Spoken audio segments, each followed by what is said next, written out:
شالوم شالوم شالوم بيتسب እግዚአብሔር አምላክ ሰላም ጸጋ ምሕረትና ክርስቶስ ምስኩልሁም አና አሁን ሰላህ ዲኒ እዝን ዝበለጸ መዓልቲ ዝበለጸ ቃል ነካፈለሉ ፕሮግራም ናይ ምክንያቱ ልብስ ወከፍ መዓልትና ብሉጽነተ እንድውሰን በተሕዝና የዘለና ቃል ስለዝኾነ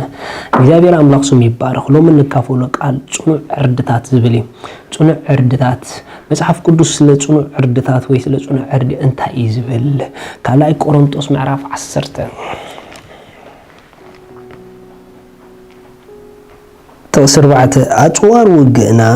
አብቅድማ አምላክ ንምፍራስ ጽኑዕ ዕርድታት ብርቱ እምበር ስጋዊ አይኮነ ሪኹም አጽዋር ወጋ አለና ይሉ ናትና አጽዋር ወግ ግን ይሉ አቅድም ሰብ ዘይኮነስ አቅድማ አምላክ ብርቱዓት የሚሉ ንምንታይም ብርቱዓት ይሉ ንምፍራስ ጽኑዕ ዕርድታት ምንም እዞም ጽኑዕ ዕርድታት አበይ ቦታ ይኸይዘሎ ጽኑዕ ዕርዲ በኸመይ በህይወትና ዝፍጠር ጽኑዕ ዕርዲ አብ ሐሳብና እዩ ጽኑዕ ዕርዲ አብ ነፍስና አብ አእምሮና እዩ ብዙሕ ጊዜ ክርስቲያናት ንበረኸት አምላኽ ንፈቃድ አምላኽ ንሐሳብ አምላኽ አብ ህይወትና ንኸይንሪኦ ዘሸግሩና ዘለው እዞም ጽኑዕ ዕርድታት እዩ እቲ ዘዓበየ ጸላኢ ዝጥቀመሉ ንህይወት ክርስቲያናት አታክ ድገብረሉ ንክርስቲያናት ንሐሳብ አምላኽ አብ ህይወቶም ከስተማቁሩ ድጻወተሎም በዚ ጽኑዕ ዕርዲ እዩ እዚ ጽኑዕ ዕርዲ በኸመይ መንገዲ ዝፍጠር ጽኑዕ ዕርድኸ እንታይ እዩ ጽኑዕ ዕርድታት ማለት ምስ ሐሳብ አምላኽ ዝቃረኑ አተሐሳስባ እንተ ደኣ ኣብ ውሽጥኻ ተጠርለኻ ኾንካ ጽኑዕ ዕርድታት ማለት ካብ ፈቃድ አምላኽ ወፃእ ዝኾነ አረኣእያ እንተ ደኣ ኣለካ ኮይኑ እዚ ጽኑዕ ዕርዲ እዩ ጽኑዕ ዕርዲ ንሓደ ሐሳብ ደጋጊምካ ብምሕሳብ ማለት አምላኽ ዘይፈቅዶ ካብ ሐሳብ አምላኽ ወፃእ ዝኾነ ደጋጊምካ ብምሕሳብ ነትናትካ ማይንድ ሰት ተቋጻጺሩ ነራእያኻ ተቋጻጺሩ ብኡ ከም እትኸይድ ዝገብር ማለት እዩ ሪኹም ኩሉ ጊዜ ጽኑዕ ዕርድታት ብኽልተ መንገዲ በህይወትና ይፍጠሩ ብደጋጊምና ንሐስቦ ተሐሳስባን ብደጋጊምና ንዛረቦም ቃላትን እንተ ደኣ ኩሉ ጊዜ ናተይ ነገር አነ ዝሐስክዎ ኩሉ ጊዜ ምስተባላሸወ ይጅምር ግን ናተይ ነገር ኩሉ ጊዜ ማእሲ ውዳእ ኮይኑ ከምዛ ዓይነት አተሐሳስባ ከምዛ ዓይነት አዘራርባ ብዙሕ ጊዜ ነዘውትር እንተ ደኣ ኮይና ኣብ ውሽጥና ጽኑዕ ዕርድታት ክፈጥሩ እዮም ኣብ ውሽጥና ጽኑዕ ዕርድታት ክፈጥሩ እዮም ስለዚ ኩሉ ጊዜ ንሐስቦን ንዛረቦን ኣብ ጽኑዕ ዕርዲ ኸይበጽሕ ኸሎ ክንመለሰሉ ይግበአና እዩ እቲ ተሐስቦ ዘለኻ እቲ ትዛረቦ ዘለኻ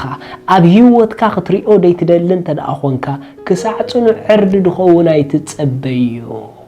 ምኽንያቱ ጽኑዕ ዕርዲ ምስኮነ ከየሸግረካ ጽኑዕ ዕርዲ ምስኮነ ከየሸግረኪ ናይዳ አበይ ከሐልፈለይ ዝብሉ ቃላት ደርቢዮም እዚኦም ዓይነት ቃላት ኣብ ህይወት ጽኑዕ ዕርዲ ፈጢሮም ኩሉ ጊዜ ከምዘይ ሓልፈልክ ክገብሩ እዮም ኢየሱስ ክርስቶስ ንዘለዓለም ጎይታ እዩ ስለዚ ናተይ ነገርስ መወዳእታ ይብሉን አነ እንተ ሒዘዮ ገለለዎ ሕጅስ መሪሩኒ ዓቕለይ ኣወዲኡኒ ዝብሉ ቃላታት ኣይትደጋግምዎም ምኽንያቱ ጽኑዕ ዕርዲ ክፈጥሩልኩም እዮም ስለዚ ጽኑዕ ዕርድታት ምስ ናይ እግዚአብሔር ሐሳብ ምስ ናይ ክርስቶስ ሐሳብ ዝጻረር ዘበለ አተሐሳስባ ኩሉ ኣብ ውሽጥኻ ስፍራ እንተ ደኣ ሒዙ ጽኑዕ ዕርዲ ይድኸውን ነካይዳኻ ንማይንድሰትካ ንረኣያኻ ይሕዙ ማለት እዩ ሐዋርያ ጳውሎስ ቀጺሉ ከምዚ ኢሉ ረእዩ ውኻ ሐሳባትን ምስ ፍልጠት አምላኽ ዝጻላእን ልዕል ንዝበለ ነገር ኩሉን